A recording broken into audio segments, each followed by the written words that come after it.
तो hello my dear friends. मेरा नाम है आकर्षण महाजन और मैं आपका अपने यूट्यूब चैनल पॉलिटी पल्स में बहुत बहुत स्वागत करता हूं। आज की वीडियो में हम पढ़ेंगे democracy in India as a constitution perspective. ये हमारा लेक्चर नंबर सेकंड होने वाला है। लेक्चर नंबर वन हमने ऑलरेडी कवर कर लिया था, जिसका नाम था democracy in India as a colonial perspective. अब democracy in India as a constitution perspective, ये बहुत ही ज़्यादा इंपॉर्टेंट टॉपिक हो जाता है for the exam point of view. तो आप प्लीज़ इसे ज़रूर पढ़ के जाइएगा और इस टॉपिक को बिल्कुल भी हल्के में मत लीजिएगा। तो चलिए इस वीडियो को हम स्टार्ट करते हैं। अब क्या बोल रहा है democracy in India as a constitutional perspective. अब आज की वीडियो में हमने पढ़ना है कि इंडिया जो जो one of the biggest democracy in the world है, इसकी शुरुआत कैसे हुई, ये तो हमने पिछली वीडियो में पढ़ लिया। लेकिन अब हमारा कॉन्स्टिट्यूशन, जो हमारा संविधान है, उसके नज़रिए से हमारी डेमोक्रेसी कैसी है, हमारी डेमोक्रेसी के फीचर्स क्या हैं जो हमें दूसरे देशों से अलग करती है। ऐसे क्या फीचर्स हैं, आज की इस वीडियो में हम वो स्टडी करेंगे। तो ये बहुत ही ज़्यादा इंपॉर्टेंट है topic for competitive level also. तो आप प्लीज़ आप इसको ज़रूर पढ़ के जाइएगा। तो चलिए पहली स्लाइड पर चलते हैं। तो चलिए पहला पॉइंट पढ़ते हैं, क्या लिख रहा है। The Indian constitution is unique in its ideological basis and it's contents and functioning. अब ये लिख रहा है कि जो हमारा भारत का संविधान है वो बहुत ही ज़्यादा यूनिक है, या आप इसको कह सकते हो डिस्टिंक्टिव है from the other countries all over in the world. ठीक है। और ये किस बेसिस पे अलग है? आइडियोलॉजिकल बेसिस में, मतलब इसके मूल सिद्धांत जो हैं, जो भारत फॉलो करता है, वो थोड़े से अलग हमें देखने को मिलते हैं। और जो इसकी कार्य प्रणाली है, माने फंक्शनिंग जो है, वो भी हमें थोड़ी सी अलग देखने को मिलती है बाकी कंट्रीज के कंपैरिजन में। अब अगला अगला सेंटेंस क्या बोल रहा है। It's successful operation from the last almost 7 decades amply proves its utility, integrity, quality and scope for adjustments with the changing times, needs and circumstances। बहुत ही आसान सेंटेंस लिखा है यहाँ पे। क्या बोल रहा है कि जो हमारा भारत का संविधान है ना, इसको हम टाइम के साथ साथ इसको हम चेंज भी कर सकते हैं। ठीक है। आपको जैसा कि पता ही होगा कि हमारा जो भारत का संविधान है, वो ना तो रिजिड है ना तो फ्लेक्सिबल है, blend of these two features है। ठीक है। ऐसा क्यों है? क्योंकि जो हमारी स्टेट है, ठीक है, स्टेट माने कंट्री, जो हमारा इंडिया है, वो जब उसको आज़ादी मिली तब का सिनेरियो अज्यूम करके चलो, और आज की डेट का आप सोच के चलो, टाइम सोच के चलो। हमें 60 डिकेड हो चुके हैं ऑलमोस्ट। 60 डिकेड कितने हो गए? माने 70 ईयर्स हो गए। ठीक है। तो 70 साल में आप मान के चलो कि देश तो वैसा रहा नहीं होगा जैसा हमारा आज़ादी के टाइम का सिनेरियो था, और आज के टाइम का सिनेरियो का अगर हम कंपैरिजन करें तो बहुत सारे चेंजेस आए हैं। तो अगर सोसाइटी में बहुत ज़्यादा चेंजेस आए हैं, लोगों में बहुत ज़्यादा चेंजेस आए हैं, तो कॉन्स्टिट्यूशन में क्यों नहीं आ सकते? तो कॉन्स्टिट्यूशन को फ्लेक्सिबल इसलिए बनाया गया ताकि ये जो है एज अ लिविंग डॉक्यूमेंट काम कर सके, और जो है according to the needs of the current generation हम इसे चेंज कर सकें, हम इसमें न्यू प्रोविजंस ऐड कर सकें, ताकि लोग जो हैं अपने राइट्स जो हैं फ्रीली इंजॉय कर सकें, और भारत में जो है वो खुशी खुशी रह सकें। चलिए अगला पॉइंट हम डिस्कस करते हैं, क्या बोल रहा है। Although some of the original provisions have undergone substantial changes through various amendments, yet the basic structure, ठीक है, जिसको हम बेसिक डॉक्ट्राइन भी बोलते हैं, of the constitution remained unharmed. वही बोल रहा है कि हम जो हैं, जो कॉन्स्टिट्यूशन के कुछ ऐसे प्रोविजंस हैं जिनको बाईपासिंग वेरियस अमेंडमेंट्स, ठीक है, हम उनको क्या कर सकते हैं, हम उनको चेंज कर सकते हैं जैसे जैसे हमें नीड पड़ेगी। ठीक है। इसके बारे में हम आगे पढ़ेंगे अगली स्लाइड में। अभी आप ये समझ लो कि हम इसे, जो भारत का संविधान है, उसको उसके कुछ ऐसे प्रोविजंस हैं जिनको हम जरूरत पड़ने पर चेंज कर सकते हैं बाय पासिंग सम अमेंडमेंट्स। ठीक है। ऑन दी अदर हैंड, जो हमारा बेसिक स्ट्रक्चर है, माने जो हमारा जो आप कह सकते हो कोर जिसको हम बोलते हैं, जैसे कि जिसमें प्रेम्बल आता है, ठीक है, तो वो जो कोर है, ठीक है, जो मेन चीज है, जो कि कॉन्स्टिट्यूशन का मेन पार्ट जिसको हम बोलते हैं, उसको हम हार्म नहीं कर सकते। अब हार्म क्यों नहीं कर सकते, उसको छेड़ क्यों नहीं सकते? क्योंकि इस केस में अगर हम इसको छेड़ेंगे तो होल कॉन्स्टिट्यूशन वुड कोलैप्स। ठीक है। पूरा कॉन्स्टिट्यूशन ही खत्म हो जाएगा, पूरे कॉन्स्टिट्यूशन का कुछ मतलब बचेगा ही नहीं यहाँ पे। ठीक है। तो ये जो बेसिक स्ट्रक्चर है, ठीक है। अब ये बेसिक स्ट्रक्चर की क्या क्या दायरे होंगे, ये किसने डिसाइड किया? ये हमारा सुप्रीम कोर्ट ने डिसाइड किया, सुप्रीम कोर्ट ऑफ इंडिया ने डिसाइड किया कि जो हमारा बेसिक डॉक्ट्राइन है उसमें क्या क्या हमारे लॉज, क्या क्या हमारे प्रोविजंस आएंगे। ठीक है। तो चलिए अगले सेंटेंस को हम पढ़ के देखते हैं क्या लिखा है। The basic features of the Indian constitution which reflect the essence of democracy and democratic functioning are as under. अब देखो क्या बता रहा है कि ये जो पहला पॉइंट हमने पढ़ा या जो जो हमने दूसरा पॉइंट पढ़ा, इनको हमें देख के पता लग गया होगा कि जो हमारा इंडियन कॉन्स्टिट्यूशन है वो कहीं ना कहीं रिफ्लेक्ट कर रहा है डेमोक्रेसी। या आप ऐसा भी कह सकते हो कि हमारे भारत में जो भारत के सिटीजन्स हैं, जो लोग हैं, वो कहीं ना कहीं डेमोक्रेटिक सेटअप को इंजॉय कर रहे हैं। डेमोक्रेटिक क्रेडेंशियल्स उनकी डेली लाइफ में कहीं ना कहीं देखने को मिल रहा है, रिफ्लेक्ट हो रहा है। तो यहाँ पे जो डेमोक्रेसी की फंक्शनिंग है वो कैसे काम करती है, हम अब इसको अगली स्लाइड में स्टडी करते हैं।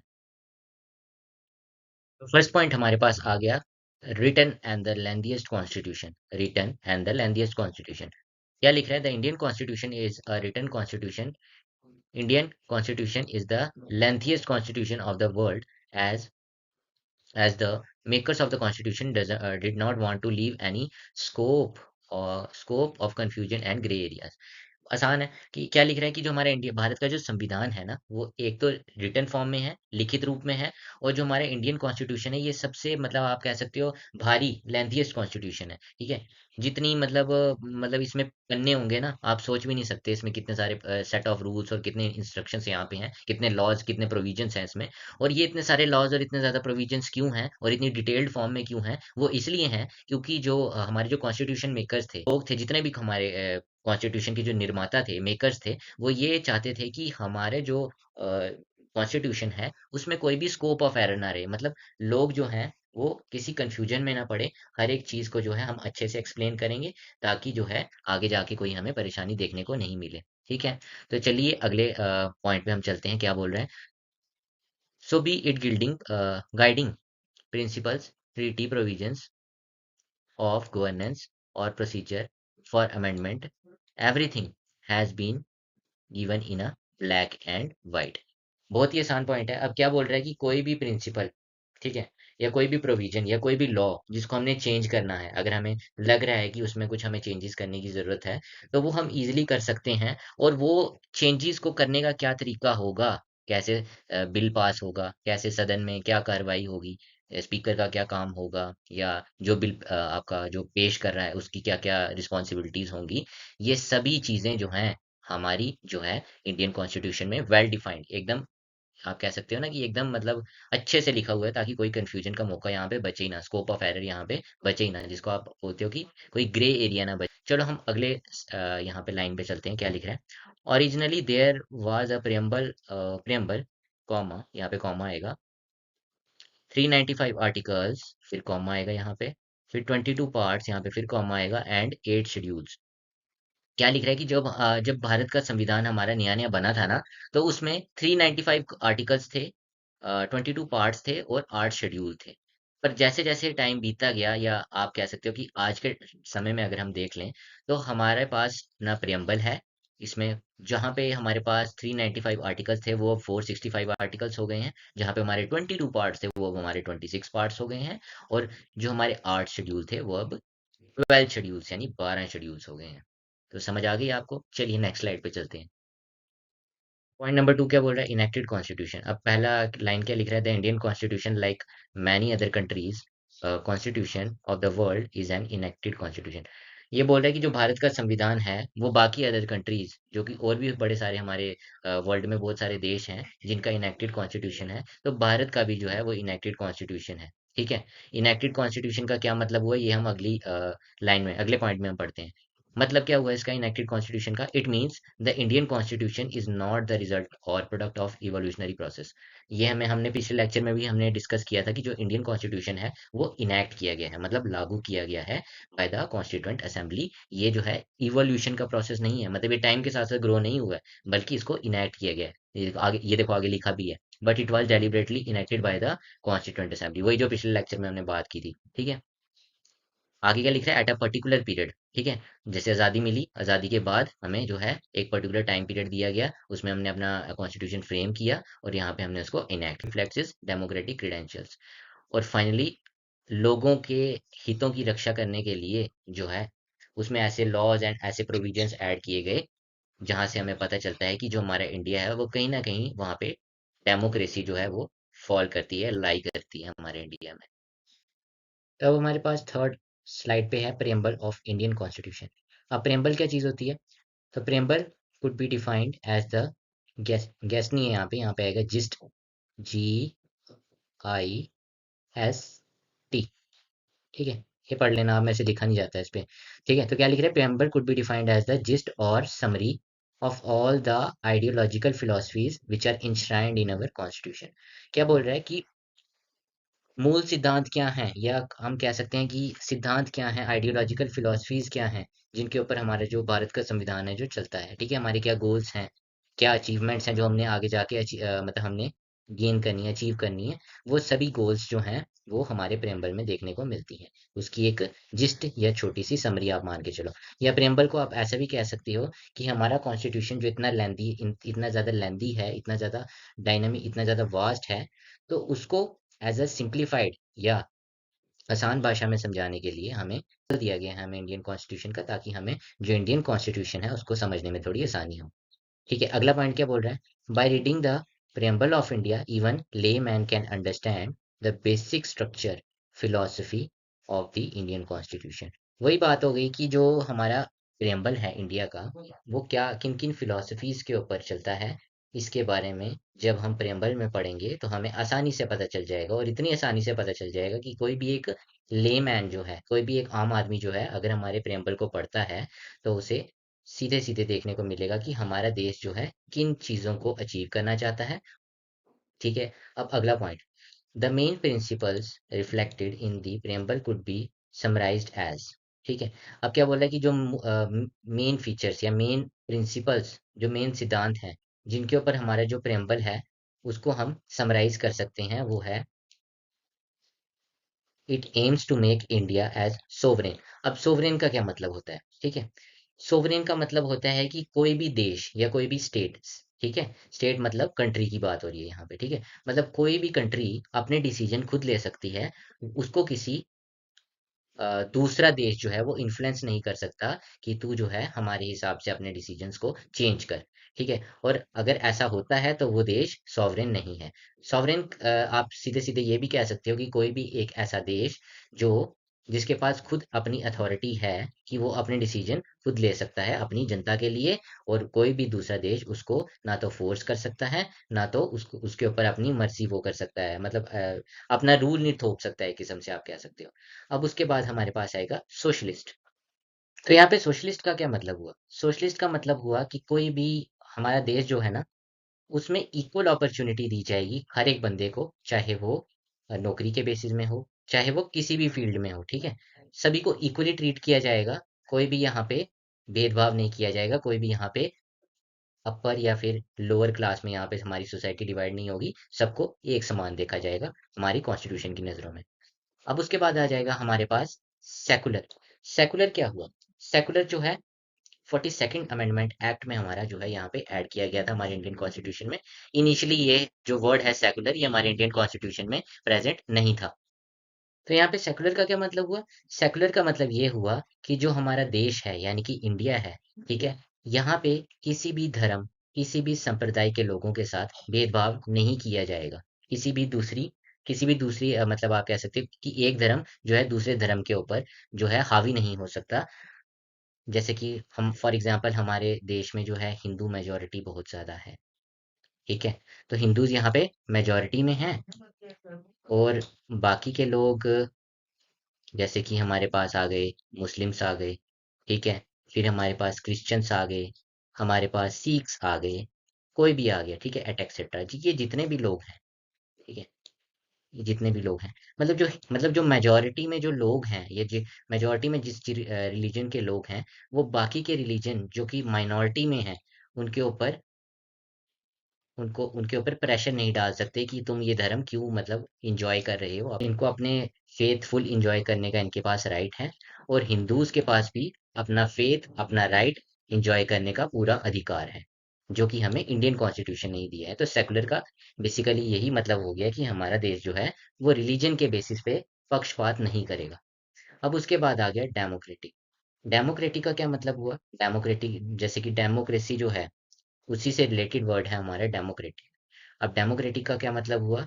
Bye the people, for the people, to the people. ठीक है, जहाँ पे जो सरकार है वो लोगों के द्वारा चुनी जाती है, लोगों के लिए चुनी जाती है, और लोगों के वेलफेयर के लिए जो है डिफरेंट डिफरेंट स्कीम्स वगैरह निकाली जाती हैं। और जो भारत का आप कह सकते हो प्रधानमंत्री है वो भी जो है हमारे देश के जो है नागरिक जो है वही वो करते हैं, उनको उनको चूज करते हैं बाय कास्टिंग देयर वोट। तो यहाँ पे हम कह सकते हैं कि India is a democratic country. ठीक है, अब उसके बाद आएगा रिपब्लिक। अब रिपब्लिक का क्या मतलब हुआ? रिपब्लिक का सिंपली यही मतलब हुआ कि एक ऐसा देश जहाँ की सरकार जो है इलेक्ट की जाती है उन्हीं के लोगों के नेतृत्व में। ठीक है, ऐसे आप रिपब्लिक को समझ सकते हैं। फॉर एग्जाम्पल, जैसे कि हमारा देश का जो प्रेसिडेंट है, ठीक है, वो इनडायरेक्टली जो है वो किया जाता है बाय द इलेक्टोरल कॉलेज, जो है वो वो किया जाता है, इलेक्ट किया जाता है। ठीक है, उसको अपॉइंट नहीं किया जाता। ठीक है, हमारे ऊपर जबरदस्ती बिठाया नहीं जाता। ठीक है, एमएलएज एमपीज वो भी डिपेंड करता है कि उनके वोट का मतलब कितना शेयर है, कितनी वैल्यू है, वो डिपेंड करता है कि उनके एरिया में उनकी कॉन्स्टिट्यूएंसी का पॉपुलेशन साइज कितना है। जिस कॉन्स्टिट्यूएंसी का पॉपुलेशन साइज ज्यादा होगा उस एमपी की जो है वोट की पावर जो है वो ज्यादा होगी इलेक्टोरल कॉलेज में। और यही एमएलएज और एमपीज जो हैं इलेक्टोरल कॉलेज में पार्टिसिपेट करके हमारा इंडिया का प्रेसिडेंट चुनते हैं। तो डायरेक्टली आप कह सकते हो कि हमारे ऊपर किसी को बिठाया नहीं गया है। हम जो है मतलब इनडायरेक्ट डेमोक्रेसी के थ्रू अपना प्रेसिडेंट को चूज कर रहे हैं, और ये एक रिपब्लिक कंट्री है। ठीक है, अब अगला पॉइंट क्या बोलता है? It also aims to secure justice, liberty, equality and to promote fraternity, unity among the people of India. ठीक है, और जो हमारा देश का संविधान है इसकी हमेशा से ये कोशिश रही है कि ये लोगों में न्याय, लिबर्टी मतलब उनको फ्रीडम दे, इक्वालिटी, इक्वालिटी मतलब जैसे कि मैंने आपको पहले बताया, पार्शियलिटी ना हो किसी भी बेसिस पे, चाहे वो जेंडर के बेसिस पे होगी, चाहे वो रिलीजन के बेसिस पे होगी। तो यहाँ पे हमारा जो संविधान है ये इक्वालिटी को प्रमोट करता है, यहाँ पे भेदभाव को प्रमोट नहीं करता। अब उसके बाद अगला क्या है? To promote fraternity. फ्रैटर्निटी का क्या मतलब हुआ? और फ्रैटर्निटी और यूनिटी कुछ हद तक रिलेट करते हैं वर्ड। मतलब आप कह सकते हो कि हमारे देश में ब्रदरहुड है, यानी भाईचारा है लोगों में, कि एक रिलीजन जो है दूसरे रिलीजन के साथ मिलके रहते हैं। या आप ऐसा भी कह सकते हो कि हमारा एक जो देश है उसमें बहुत ज्यादा डाइवर्सिटी है, यहाँ पे अलग अलग कल्चर के लोग, अलग अलग धर्म के लोग साथ मिलकर रहते हैं। तो यहाँ पे फ्रैटर्निटी वर्ड का ये मतलब हुआ। तो चलिए अगली स्लाइड पे चलते हैं। तो अब हमारे पास फोर्थ पॉइंट है, पार्टली रिजिड पार्टली फ्लेक्सिबल। तो आइए पहला पॉइंट हम डिस्कस करते हैं। क्या बोल रहे हैं? Constitution could be classified as the rigid और फ्लेक्सिबल इन नेचर। यही बोल रहे हैं कि कॉन्स्टिट्यूशन जो है, जो संविधान है, उसको हम दो कैटेगरीज में क्लासिफाई करते हैं। ठीक है, या तो वो रिजिड होगा, रिजिड मतलब उसमें हम कुछ चेंजेस नहीं ला सकते, और या तो वो फ्लेक्सिबल होगा। फ्लेक्सिबल का क्या मतलब हुआ? या तो हम उसमें चेंजेस ला सकते हैं अकॉर्डिंग टू द नीड्स, जैसे जैसे हमें ठीक लगता है तो हम उसमें चेंजेस ला सकते हैं। ठीक है, अब जो इंडियन कॉन्स्टिट्यूशन की अगर हम बात करें तो उसको हम उसको स्ट्रिक्टली प्लेस नहीं कर सकते in the category of rigidity and flexibility. तो हमारे जो भारत का संविधान है उसको ना तो हम रिजिड कह सकते हैं, ना तो हम उसे फ्लेक्सिबल कह सकते हैं। हम ऐसा कह सकते हैं कि जो हमारा भारत का संविधान है वो दोनों के मिक्सचर यानी दोनों को ब्लेंड से रिलेट करता है। ये रिजिड भी है, ये फ्लेक्सिबल भी है। बेसिकली जो जवाहरलाल नेहरू थे हमारे भारत के प्रधानमंत्री, उन्होंने कहा था कि हमारा देश का संविधान जो है वो ना तो रिजिड होना चाहिए, ना तो फ्लेक्सिबल होना चाहिए। क्योंकि उनका ऐसा मानना था कि अगर हमारे भारत का संविधान रिजिड होगा तो हम इसे एज अ लिविंग डॉक्यूमेंट नहीं मान सकते, हम इसे एज अ लिविंग डॉक्यूमेंट नहीं मान सकते, क्योंकि सोसाइटी जो है वो चेंज होती रहती है, इंसान जो है चेंज होते रहते हैं, वक्त बदलता रहता है। तो वक्त के साथ साथ कॉन्स्टिट्यूशन का बदलना भी बहुत ज्यादा जरूरी है। और उन्होंने ये भी बोला था कि इसको हम बहुत ही ज्यादा फ्लेक्सिबल भी नहीं चाहते, कि ये जो है एक टाइप का आप कह सकते हो खिलौना बन जाए पॉलिटिशियंस के हाथ का। तो ये चीज़ जो है बहुत ही ज़्यादा इंपॉर्टेंट है, ये चीज़ आप याद रखिएगा। हमारा जो भारत का संविधान है वो ना तो रिजिड है और ना ही फ्लेक्सिबल है, वो ब्लेंड है बोथ रिजिडिटी एंड फ्लेक्सिबिलिटी। ठीक है, तो चलिए अगला पॉइंट डिस्कस करते हैं। It means there are some provisions in the Indian constitution which are easy to amend by securing simple majority of legislature, while some provisions absolute and two third majority. अब क्या बोल रहा है कि हमारे भारत का जो संविधान है उसमें कुछ प्रोविजंस हमारे पास ऐसे हैं, कुछ प्रोविजंस हमारे पास ऐसे हैं जिनको हम अमेंड मतलब हम उनको चेंज कर सकते हैं बाय सिक्योरिंग सिंपल मेजोरिटी। अब सिंपल मेजोरिटी होगी लेजिस्लेचर की, ठीक है। और कुछ प्रोविजंस ऐसे हैं जिनमें हमें 2/3 मेजोरिटी लगती है, किसकी? लेजिस्लेचर की। समझ आ गया, इजी पॉइंट था ये। अब नेक्स्ट पॉइंट पे हम चलते हैं। There are even certain provision. अब कुछ प्रोविजंस हमारे पास ऐसे भी हैं जो कि जिन पे अगर हमने चेंजेस लाने हैं तो हमें क्या चाहिए? Ratification by 50% of the state legislature, या आप ऐसा भी लिख सकते हो, ratification by 50% of states apart from securing two third majority. मतलब 50%, भारत की जो 50% जो हमारे पास राज्य हैं उनकी रजामंदी, उसके साथ साथ 2/3 मेजोरिटी हमें लेजिस्लेचर की भी चाहिए, यूनियन लेजिस्लेचर की भी चाहिए, तब जाके हमारे ये जो हैं कुछ प्रोविजंस जो हैं वो अमेंड हो पाएंगे। तो चलिए अगली स्लाइड पे चलते हैं। तो अभी क्या बोल रहा है हमारा फिफ्थ स्लाइड में, बोल रहा है क्वाजी फेडरल इन नेचर। अब क्वाजी फेडरल इन नेचर क्या हुआ? क्वाजी फेडरल का सिंपली मतलब हुआ कि federal in appearance but unitary in spirit, ठीक है। अब ये जो टर्म है क्वाजी फेडरल, क्वाजी फेडरल, ये टर्म दी किसने है? ये टर्म दी है हमारी, लिख लेना इसको ध्यान से, KCWHERE, ठीक है। इस बंदे ने जो है ये क्वाजी फेडरल की टर्म दी है। अब मैं से लिखा नहीं जाता है तो ये यहाँ पे मैंने लिखा है KCWHERE। ये बंदा जो था इसने इस टर्म को यहाँ पे दिया है, क्वाजी फेडरल टर्म को जो है उसने दिया है। अब पहला पॉइंट क्या बोलता है? In India both state and centre has their own areas of jurisdiction which simply means that both state and center rule but within their boundaries which are decided by the constitution of India। Simple simple सी बात है कि बोल रहा है कि हमारे भारत में स्टेट और सेंटर दोनों के अपने अपने एरियाज ऑफ ज्यूरिसडिक्शन है। अब एरियाज ऑफ ज्यूरिसडिक्शन क्या हुआ? एरियाज ऑफ ज्यूरिसडिक्शन को सिंपली अगर मैं कहूँ कि हमारे भारत के जो संविधान है ना, उसमें स्टेट की क्या क्या ड्यूटीज हैं और सेंटर की क्या क्या ड्यूटीज हैं, ये पहले ही सुनिश्चित कर दिया गया है, वो भी कॉन्स्टिट्यूशन के द्वारा, ठीक है।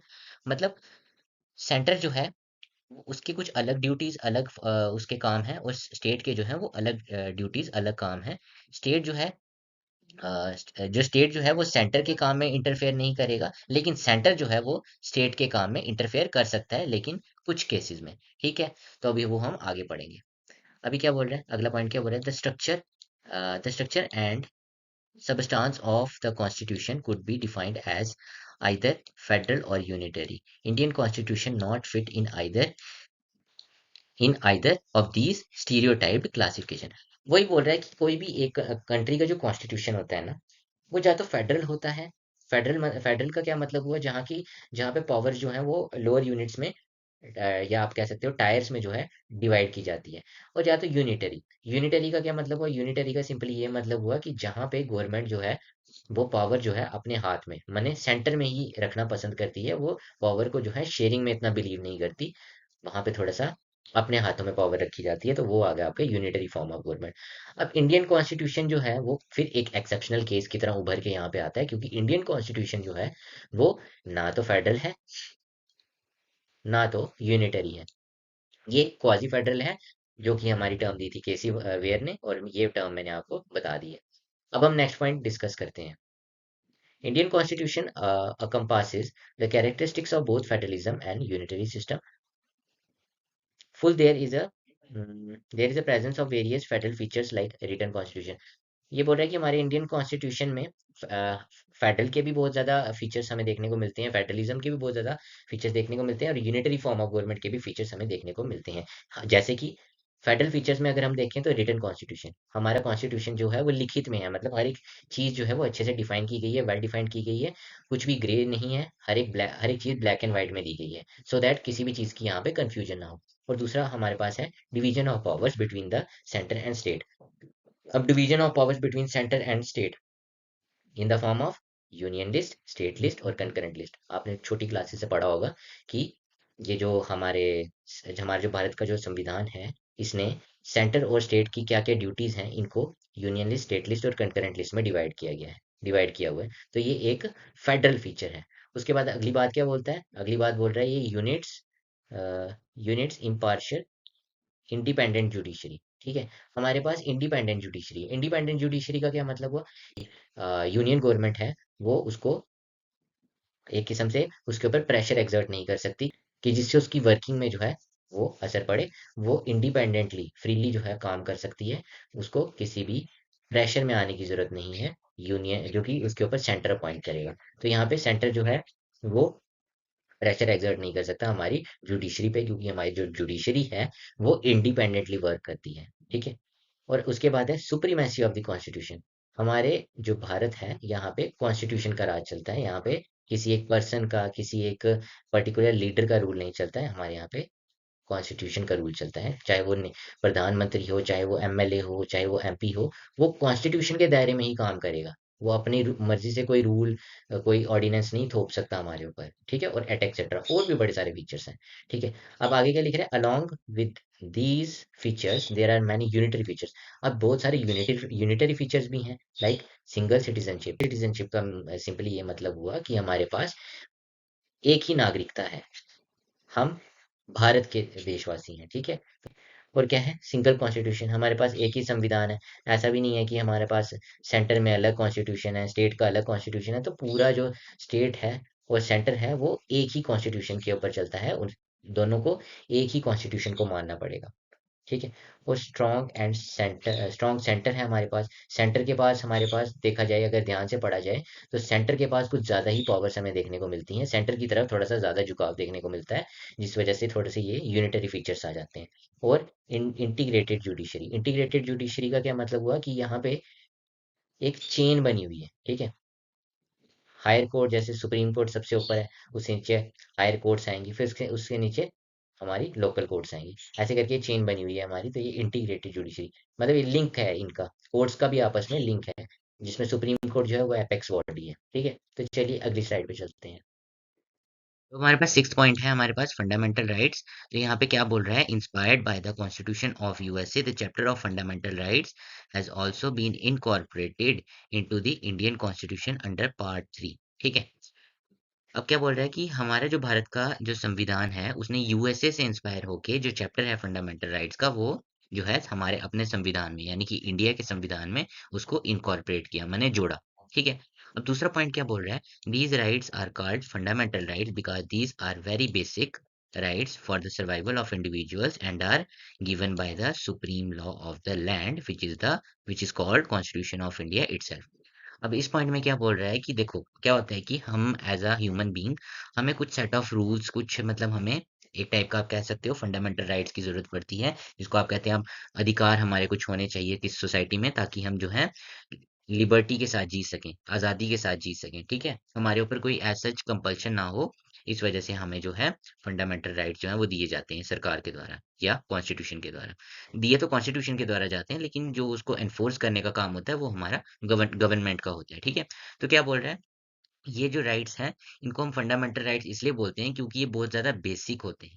बेसिक मतलब कोई एक इंसान ठीक है, अपने हर डेली लाइफ में इसको जो है इस्तेमाल करता है, और इन फंडामेंटल राइट्स के बिना इंसान जो है वो फ्रीली नहीं रह सकता एक सोसाइटी में, ठीक है। तो ये एक टाइप का हमें लिबर्टी देते हैं ये फंडामेंटल राइट्स जो हैं, ठीक है, for the survival of the individuals, वही मैंने आपको बता दिया जैसे कि। और दूसरी लाइन क्या बोल रहा है, and are given by the supreme law of the land. Supreme law of the land क्या हुआ, हमारा कॉन्स्टिट्यूशन ऑफ इंडिया, ठीक है। अब तीसरा हम पॉइंट पढ़ते हैं, क्या लिख रहा है, these rights are justiciable in character and one can approach to the courts, Supreme Court under Article 32 and High Courts under Article 226 for the enforcement of these rights। अब क्या बोल रहा है, अब बोल रहा है कि फॉर एग्जाम्पल मान के चलो, अगर कोई इंसान या फिर गवर्नमेंट भी, अगर आपको ऐसा लग रहा है कि आपकी राइट्स की इंफ्रिंजमेंट हो रही है बाय किसी दूसरे पर्सन के द्वारा या गवर्नमेंट के द्वारा, तो आप डायरेक्टली जो है अपना केस लेकर जो है सुप्रीम कोर्ट में या तो आप जा सकते हो, या तो आप हाई कोर्ट में जा सकते हो। अगर आप सुप्रीम कोर्ट में जाओगे तो आप अंडर आर्टिकल 32 जाओगे अपना केस लेके, और अगर आप हाई कोर्ट में जा रहे हो अपना केस लेकर, तो आप अंडर आर्टिकल 226। दो पावर्स हमें इसलिए दी गई हैं ताकि ये जो दो पावर्स हैं, ये एक किस्म से जो जुडिशरी को जो है ना, वो एक किस्म से इंडिपेंडेंट बना रहा है, या बहुत ज्यादा आप कह सकते हैं एक टाइप का स्ट्रांग बना रहा है उसको, ताकि चेक्स एंड बैलेंसेस का यहाँ पे अच्छे से इस्तेमाल हो सके सरकार और सिटीजन्स के बीच में, ठीक है। जुडिशरी का क्या काम होता है, लॉ एंड ऑर्डर सही से मेंटेन हो रहा है या नहीं, फंडामेंटल राइट्स अच्छे से, मतलब हम जो लोग हैं, सिटीजन्स हैं किसी भी स्टेट के, वो अच्छे से इसको एंजॉय कर पा रहे हैं या नहीं, तो उनकी इन्फ्रिंजमेंट ना हो, इस वजह से जो आर्टिकल 32 है या आर्टिकल 226 है, ये हमारी जो जुडिशरी है उसको एक एक किस्म से आप कह सकते हो स्ट्रेंथन करता है, तो ये भी बहुत ज़्यादा इंपॉर्टेंट पॉइंट है, जिससे कि हमें पता चलता है कि हमारे इंडिया में जो डेमोक्रेटिक क्रीडेंशियल्स हैं, वो फॉलो हो रहे हैं कहीं न कहीं। तो अब है हमारा फंडामेंटल ड्यूटीज़। तो क्या बोल रहा है पहले पॉइंट में? It was by 42nd amendment act of 1976 that the set of 10 fundamental duties were incorporated या inserted in part 4 A of the Indian constitution under article 51 A. क्या बोल रहा है कि 42nd अमेंडमेंट एक्ट जो कि लाया गया था 1976 को 1976 में, उसमें क्या किया गया कि सेट ऑफ मतलब एक आप कह सकते हो set of 10 fundamental rights fundamental sorry duties जो हैं वो हमारे इंडियन कॉन्स्टिट्यूशन के पार्ट 4 ए में जो है उसको इंसर्ट कर दिया गया। ठीक है। अब दूसरा पॉइंट क्या बोल रहा है? इन 2002 one more fundamental duty was inserted into this part by 86 amendment act.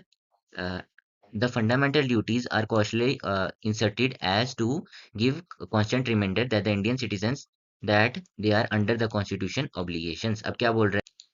अब ये बोल रहा है कि 2002 में एक और फंडामेंटल ड्यूटी जो है वो इंसर्ट कर दी गई थी हमारे कॉन्स्टिट्यूशन में, और ये की गई थी by the 86th amendment act के द्वारा की गई थी। और कह रहा है कि जो ये फंडामेंटल ड्यूटीज है ना, इनको इसलिए ऐड किया गया है हमारे इंडियन कॉन्स्टिट्यूशन में ताकि जो सिटीजन्स हैं या लोग रह रहे हैं हमारे इंडिया में, चाहे वो किसी भी धर्म संप्रदाय के हों, उनको ये एक हिसाब से आप कह सकते हो याद दिलाया जाए कि आप अपने फंडामेंटल राइट्स को तो आप इंजॉय कर रहे हो, लेकिन कुछ आपकी ड्यूटीज भी बनती हैं जिनको आपने फॉलो करना है। ठीक है। तो बिना ड्यूटीज के आप जो है नहीं चल सकते किसी भी एक सोसाइटी में, आपको ड्यूटीज की भी जरूरत पड़ती है। ये ऐसा हमारा संविधान कहता है। अब चलिए नेक्स्ट पॉइंट पढ़ते हैं क्या बोल रहा है। Hence they had to respect and perform their duties along with enjoying their fundamental rights. A true democracy could not function only in lieu of certain rights and privileges but also requires the sincere fulfillment of duties of different nature by citizens। वही बात जो मैंने आपको अभी बताई ऊपरले point में, वही लिखी हुई है यहाँ पे भी। यही लिखा हुआ है कि कोई भी इंसान जो है, ठीक है, उसको इन ड्यूटीज़ को, फंडामेंटल ड्यूटीज़ को जो है, वो मानना ही पड़ेगा, उनको फ़ॉलो करना ही पड़ेगा। ऐसा नहीं है किसी भी देश में आप जो है लोगों को जो है फंडामेंटल राइट आप उनको प्रोवाइड कर दो और बदले में वो जो है कुछ उनके जो कर्तव्य हैं, जो ड्यूटीज़ हम जो सरकार ने उन्हें दी हैं या कॉन्स्टिट्यूशन ने उनको दी हैं, वो ना मानें। तो ये कहीं से मतलब आप कह सकते हो कि एक प्योर डेमोक्रेसी का साइन नहीं हुआ। इसलिए ड्यूटीज़ का होना भी, फंडामेंटल ड्यूटीज़ का होना भी बहुत ज़रूरी है। जैसे हमारे पास फंडामेंटल राइट्स हैं कॉन्स्टिट्यूशन में, वैसे ही फंडामेंटल ड्यूटीज़ भी हैं। आप एक हिसाब से ऐसा भी कह सकते हो कि फंडामेंटल राइट्स और फंडामेंटल ड्यूटीज़ जो हैं, वो बहुत ज़्यादा आप कह सकते हो कि एक हिसाब से कोरिलेटेड हैं, या तो आप कह सकते हो इंटरलिंक्ड हैं। ठीक है? फंडामेंटल राइट्स और फंडामेंटल ड्यूटीज़ एक-दूसरे से डायरेक्ट कनेक्शन में हैं। ठीक है? दोनों एक-दूसरे के बिना अधूरी हैं, आप ऐसा कह सकते हो एक किस्म से। और specially in case of democracy, अगर आपके पास फंडामेंटल राइट्स हैं, तो फंडामेंटल ड्यूटीज़ का होना भी बहुत ज़रूरी है, और सिटीज़न्स का इन फंडामेंटल ड्यूटीज़ को मानना भी एक डेमोक्रेसी में बहुत ज़्यादा ज़रूरी है। अगर ऐसा नहीं होगा, तो ज़ाहिर-सी बात है हमारी कंट्री जो है वो डेमोक्रेटिक नहीं कहलाएगी। बस नेक्स्ट स्लाइड में क्या लिखा है? Universal adult franchise. अब क्या बोल रहा है पहला पॉइंट में? Article 326 of the Indian constitution provides for universal adult franchise in the original constitution the age of majority was given as 21 years. बोल रहा है कि यहाँ पे जो आर्टिकल 226 था इंडियन कॉन्स्टिट्यूशन का, वो बात करता था यूनिवर्सल एडल्ट फ्रैंचाइज़ की, यानी आपके वोटिंग अधिकार की। जिसमें कहा गया था कि जो इंसान या जो सिटीज़न इंडिया का 21 साल की उम्र जिसकी होगी, 21 साल की जिसकी उम्र होगी, सिर्फ़ वो वोट कास्ट कर सकता है। यानी आप कह सकते हो कि उसके पास इतनी सेंस होगी, जो बंदा 21 साल का होगा, उसके पास इतनी कॉग्निटिव एबिलिटी होगी, इतनी मेंटल एबिलिटी होगी कि वो अपना जो वोट है, वो सही से इस्तेमाल कर सकता है और राइट कैंडिडेट को या राइट पॉलिटिकल पर्सन को चुनकर सरकार बनवा सकता है उसकी। ठीक है? अब अगला पॉइंट क्या बोल रहा है? By 61st Constitution Amendment Act of 1989, the voting age was reduced to 18 years. The principle of universal adult franchise implies that all the citizens of the India who are of 18 years age and above। अब क्या बोल रहा है कि जो 61st constitution amendment act यहाँ पे लाया गया, जो कि लाया गया था 1989 में, उसने क्या किया, जो 21 साल का जो हमारा क्राइटेरिया था ना कि मतलब किसी भी पर्सन को 21 साल का होना चाहिए, तभी वो वोट कास्ट कर सकता है अपना। अब वो इसमें चेंज करके 18 साल कर दिया गया। अब जो है 18 साल का जो हमारा सिटीज़न है इंडिया का, वो अपना वोट कास्ट कर सकता है और अपना जो वोटिंग राइट है उसको एन्जॉय करके अपना जो है, जो प्रतिनिधि है यानी लीडर है, वो उसको चूज़ कर सकता है। तो चलिए अगला पॉइंट पढ़ते हैं। Now they are equally and indiscriminately eligible for casting their vote in local and central level of election. This voting right is another reason why India is the biggest democracy all over in the world. देखो, चाहे वो local form of government हो, चाहे वो हो central level of government, अब ये दोनों गवर्नमेंट्स में क्या है, सिटीजन्स की बहुत ज़रूरत है और सिटीजन्स का वोट यहाँ पे बहुत ज़्यादा मायने रखता है। तो ठीक है, टाइमली इलेक्शंस करवाना ये भी बहुत ज़्यादा इंपॉर्टेंट रोल प्ले करता है फॉर दी, आप कह सकते हो, to establish a healthy democracy, ठीक है? तो यहाँ पे आप कह सकते हो कि इन्हीं सब, एक तो पॉपुलेशन जो है बहुत ज़्यादा हमारी, आप कह सकते हो बहुत ज़्यादा है हमारे इंडिया की, और ऊपर से डाइवर्सिटी देखने को मिलती है। यहाँ पे अलग-अलग धर्म संप्रदाय के लोग यहाँ पे हैं हमारे सॉरी इंडिया में। तो यहाँ पे क्या है, टाइमली इलेक्शंस कंडक्ट करवाना, free and fair elections conduct करवा करवा पाना, ये जो है, इसी इसी वजह से जो है इंडिया जो है वो one of the biggest democracy जो है all over in the world कहलाती है। ठीक है, चलिए अगली स्लाइड पे चलते हैं। 9th पॉइंट है हमारे पास जुडिशियल रिव्यू का।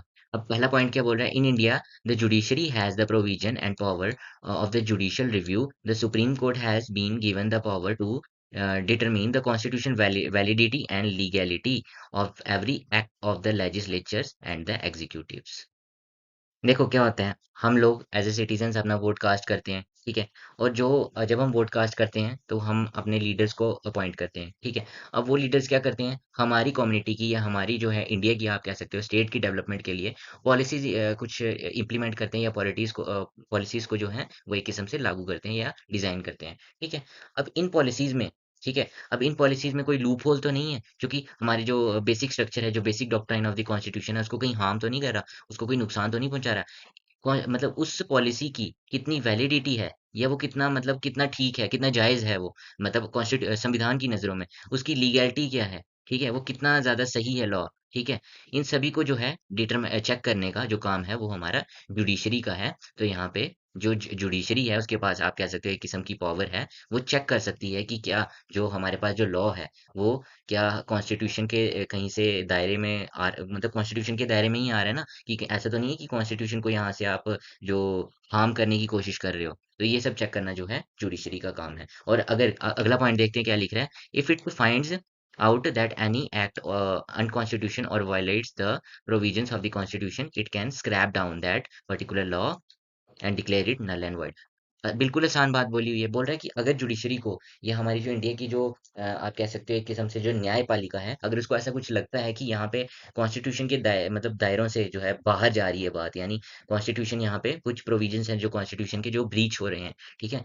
तो यहाँ पे वो डेफिनेटली वो उनको उनको जो है स्क्रैप डाउन कर सकती है, या उनको टोटली आप कह सकते हो सिरे से खारिज कर सकती है, उन रूल्स को या उन प्रोविजंस को जो कि सरकार इम्प्लीमेंट कर रही है सिटीजन्स के ऊपर, कोई भी पॉलिसी हो सकती है वो, और उनको नल एंड वॉइड डिक्लेयर कर सकती है। अब ऐसा क्यों कर सकती है न्यायपालिका? क्योंकि न्यायपालिका जो है वो guardian of the Indian constitution मानी जाती है। तो यहाँ पे जो संविधान की रक्षा करने का जो काम है वो भी एक किस्म से आप कह सकते हो जुडिशरी के पास है। तो जुडिशरी बहुत ही ज्यादा इंपॉर्टेंट रोल प्ले करती है in protecting the democratic credentials and also in protecting the constitution of India और basic structure of the India. ठीक है, तो चलिए अगला पॉइंट डिस्कस करते हैं।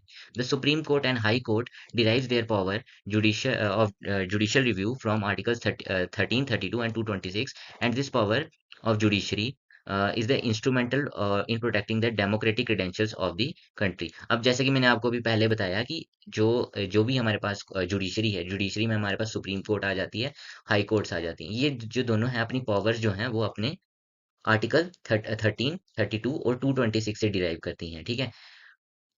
और ये जो पावर्स हैं, ये इसलिए दी गई हैं ताकि हमारे देश में जो है वो डेमोक्रेसी जो है बनी रहे। कुछ आप एक किस्म का कह सकते हो कि डिसऑर्डरनेस ना आए सोसाइटी में, या आप कह सकते हो तानाशाही रूल, किसी भी एक मतलब पर्सन जो है या जो लीडर है वो एक किस्म का अपने आप को ही सब कुछ ना मानना शुरू कर दे। उसको ये चीज़ ध्यान में रहे कि वो कॉन्स्टिट्यूशन के अंडर काम कर रहा है, ठीक है? उसने कॉन्स्टिट्यूशन की ओथ ली हुई है। तो यहाँ पे डेमोक्रेटिक क्रेडेंशियल्स का जो है इम्प्लीमेंटेशन का काम जो है वो जुडिशरी का है, ठीक है? चलिए अगली स्लाइड पे चलते हैं। पॉइंट नंबर 10 है हमारे पास special provisions for marginal groups. इसको आप special provisions for marginalised section भी आप कह सकते हो। अब देखो क्या है कि हमारी जो सोसाइटी है ना, इंडियन सोसाइटी है ना, इसमें थोड़ी सी डिसऑर्डरनेस आप कह सकते हो कि बराबरी नहीं है, ठीक है? कुछ ऐसे भी लोग हैं जो बड़े बहुत ही ज़्यादा पीछे रह गए हैं। वो चाहे आप कह सकते हो एजुकेशन के बेसिस पे हो, ठीक है? चाहे आप कह सकते हो कि वो एम्प्लॉयमेंट के बेसिस पे हो, वो बहुत ही ज़्यादा पीछे रह गए। उनको अपने आप को प्रूफ करने का मौका नहीं दिया गया, या मौका मिला नहीं, ठीक है? तो हमारा जो इंडियन कॉन्स्टिट्यूशन है, वो एक किस्म से इन्हीं मार्जिनलाइज्ड ग्रुप्स को, ठीक है? जो लोग पिछड़े रह गए, आप हिंदी में कहते हैं इसे, जो लोग पिछड़े रह गए, तो उनको एक किस्म से जो हमारा भारत का संविधान है वो शक्ति प्रदान करता है, उनको स्ट्रेंथन करता है कि आप जो है अपने आप को प्रूव करें, ठीक है?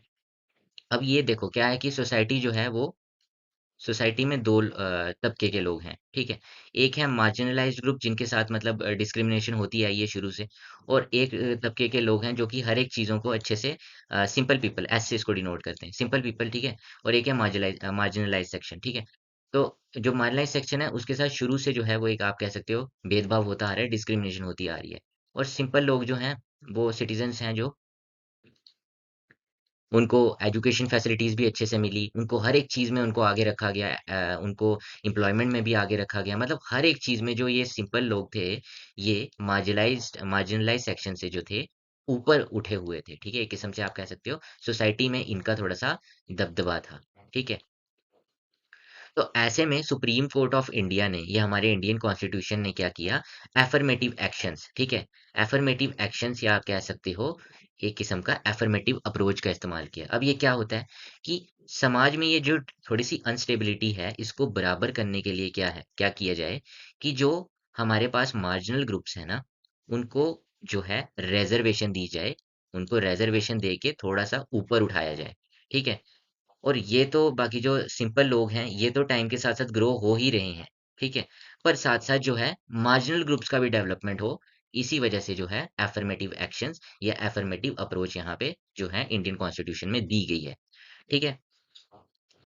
अब अगला पॉइंट ये क्या लिख रहा है, for general welfare and upliftment of under privilege and marginal groups like SC, STs, OBCs and other weaker sections, womens et cetera. वो जैसे कि मैंने आपको बता ही दिया कि जैसे हमारे देश में जो शेड्यूल कास्ट ट्राइब्स हैं या एसटीज हैं, ओबीसीज हैं, या कोई भी अदर वीकर सेक्शन, ओबीसीज हैं जो वीकर सेक्शंस हैं, इवन वुमेन्स भी हैं, वुमेन्स के साथ भी बहुत ज़्यादा डिस्क्रिमिनेशन हमें देखने को मिली है, जिनमें वुमेन्स को जो है वो उनके राइट से बहुत ज़्यादा दूर रखा जाता था। एक किस्म की आप कह सकते हो पेट्रियार्कियल जब सोसाइटी डोमिनेंस थी, जब पेट्रियार्कियल सोसाइटी की, तो वुमेन्स को उनके अधिकारों से जो है वंचित रखा जाता था। तो इन सभी राइट्स को जो है सुनिश्चित करने के लिए जो भारत का संविधान है वो तत्पर रहता था, और उन्होंने इनको जो है एक किस्म से स्ट्रेंथन करने के लिए जो है एफर्मेटिव एक्शन या आप कह सकते हो रिजर्वेशन लाई, ताकि ये लोग जो है अपने आप को सोसाइटी में प्रूव कर सकें, इनका भी जो स्टेटस जो है थोड़ा सा बढ़ सके, ठीक है? ये दब के ना रहें, ये फ्रीली मूव करें इंडिया में।